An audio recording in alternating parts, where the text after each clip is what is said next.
फिर एक सैन्य अभियान आया, इसका नेतृत्व करने वाला था अब्दुल्ला खान। ये अब्दुल्ला खान भी वापस, ये भी असफल, और सारे सैन्य अभियान असफल हो गए। अब जहांगीर का एक बड़ा सेनापति था मिर्जा अजीज कोका, और मुगलों के शासनकाल में दो हिंदू सेनापति बहुत बड़े आते, मानसिंह और मिर्जा अजीज। ये दो ऐसे हिंदू थे जिन्हें मुगलों के द्वारा 7,000 का मनसब मिला। मनसब की अवधारणा भी आपको समझाऊंगा। तो हिंदुओं में सबसे ज्यादा मनसब मानसिंह को मिला और मिर्जा अजीज कोका को। तो अब जहांगीर के लिए बड़ा सेनापति था मिर्जा अजीज कोका। तो उसने देखा कि सब फैले रहे, तो लास्ट में तुर्क का इक्का निकाला, और सन 1613 में जहांगीर ने मेवाड़ भेजा मिर्जा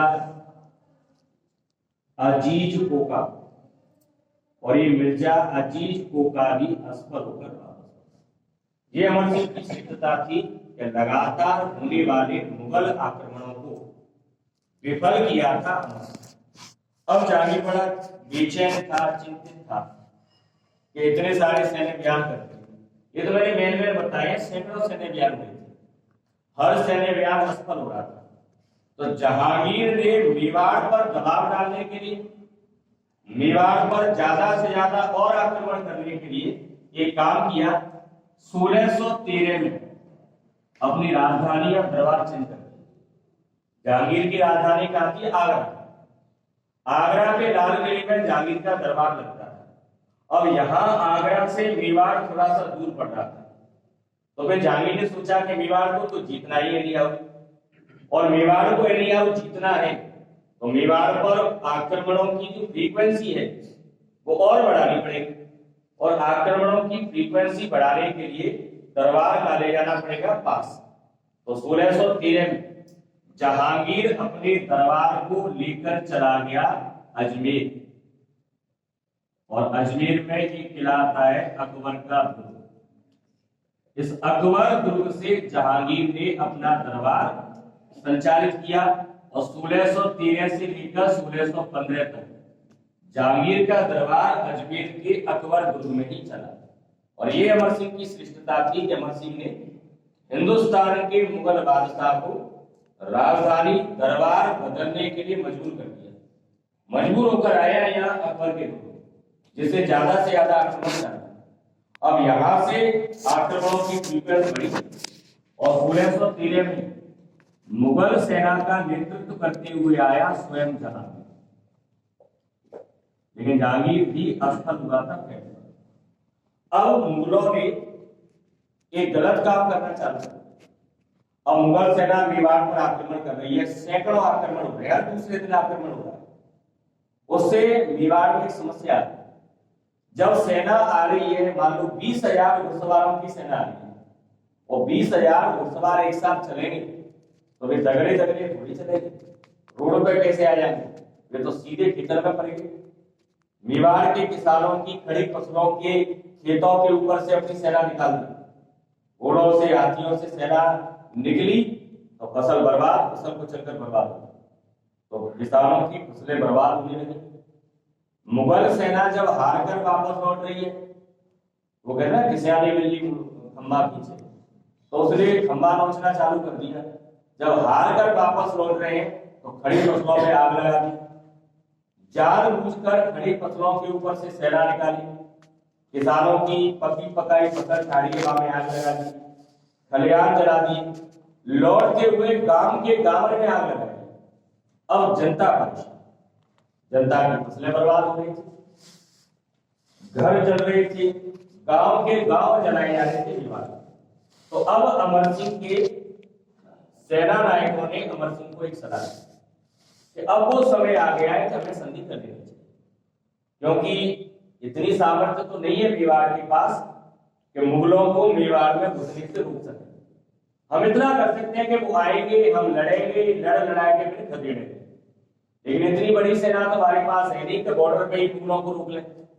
ये मुगल बार बार आएंगे, जनता को परेशान करेंगे, और जनता अब शांति चाहती है, क्योंकि जनता परेशान रह रही है, किसानों के खेत बर्बाद हो रहे हैं, फसल जलाई जा रही है, गांव के गांव जलाए जा रहे हैं, तो जनता परेशान है, जनता शांति चाहती है।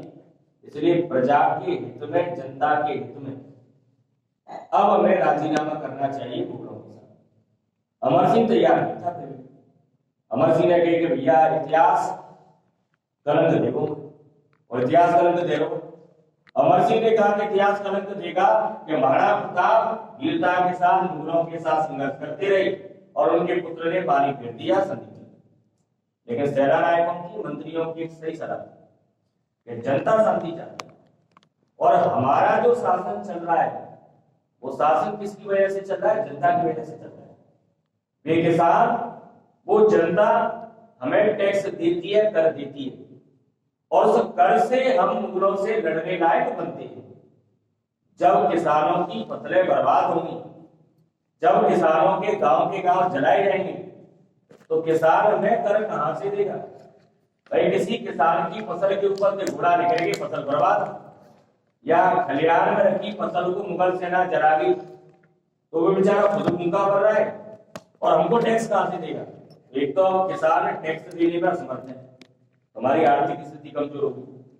दूसरा, जब किसान भूखों मरेगा तो वो एक आवाज उठा रहा है किसान के, महाराज जब शांति स्थापित कर लो, भूखे मत, और हम शांति स्थापित नहीं करेंगे तो जो जनता आज तक हमारी सपोर्ट में है, हो सकता है वो जनता विद्रोह करे।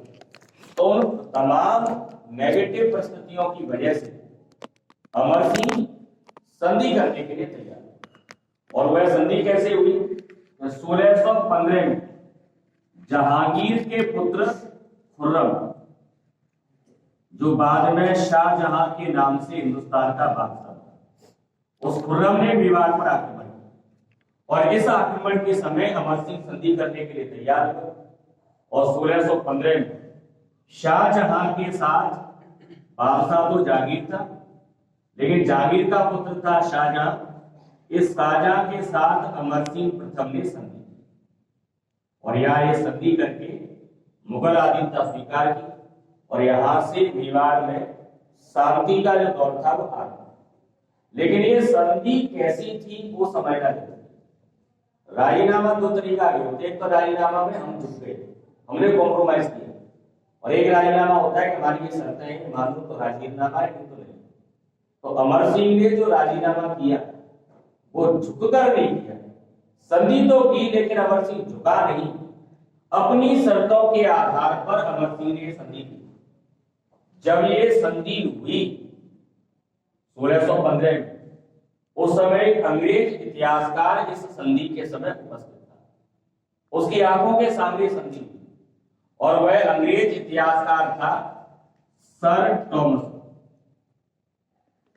Sir Thomas Roe. अब ये सर टॉमस रो कैसे आ गया वो भी समझ। उस समय अंग्रेज भारत में व्यापार चालू कर रहे थे, और भारत में व्यापार चालू करना है तो भारत की राजा से, भारत के बादशाह से अनुमति लेनी है। और उसके लिए सन 1608 में अंग्रेजों ने अपना दूत भारत भेजा था, सर कैप्टन हॉकिंस। हॉकिंस आया था 1608। हॉकिंस 1608 में आया, आगरा में मुगल बादशाह जहांगीर से मिला, और जहांगीर ने हॉकिंस को भारत में व्यापार करने की अनुमति दी, तो अंग्रेजों का व्यापार चालू। अब अंग्रेज भारत में व्यापार को बढ़ाना चाहते थे, उसकी अनुमति के लिए आया था टॉमस, और टॉमस रो आया था सन 1615 में। जब टॉमस रो भारत आया तो वह सीधा राजधानी पहुंचा आगरा। आगरा में जाकर उसे पता चला कि जहांगीर तो भांड हो गए, अजमेर में अकबर के दुर्ग। तो फिर टॉमस रो जहांगीर से मिलने के लिए अजमेर गया, अकबर के दुर्ग में गया। तो जिस समय संधि हो रही थी उस समय टॉमस रो था, और उस टॉमस रो ने उन सारी हालातों को अपनी आंखों से देखा, उस संधि को अपनी आंखों से देखा, और फिर टॉमस रो ने एक स्टेटमेंट दिया है कि यह संधि बादशाह ने बलपूर्वक नहीं की, बल्कि यह संधि आपसी समझौते से। तो टॉमस रो भी कह रहा है कि इस संधि में बादशाह की शक्ति महत्वपूर्ण नहीं थी, यह संधि बादशाह की ताकत से नहीं हुई, यह संधि अमर सिंह ने ताकत से डर कर नहीं की, बल्कि ये संधि आपसी समझौते से, आपसी राजीनामा से। इस संधि में अमर सिंह ने कुछ शर्तें रखी और ये एकमात्र ऐसी संधि थी मुगलों के साथ जब राजपूत राजाओं ने अपनी शर्तें रखी। अमर सिंह ने अपनी शर्त रखी कि मेरी ये शर्तें हैं, इन्हें मानोगे तो संधि है, नहीं तो कोई संधि। पहली शर्त क्या रखी अमर सिंह ने? एक नियम था कि जो भी राजा मुगलों की आधीनता स्वीकार करेगा उसे मुगल दरबार में उपस्थित होना पड़ेगा और मुगल दरबार में उपस्थित होकर मुगल बादशाह को सलाम ठोकना। तो अमर सिंह की पहली यही शर्त थी कि मैं प्रताप का पुत्र हूं, ना मेरा बाप चुका ना मैं कभी भी मुगल दरबार में उपस्थित नहीं होऊंगा, कभी भी मुगल बादशाह को सलाम नहीं ठोकूंगा। ये मेरी शर्त है। संधि करनी है कर लो, नाराजी तो गलत है, ले तो अच्छे लड़ रहे हैं।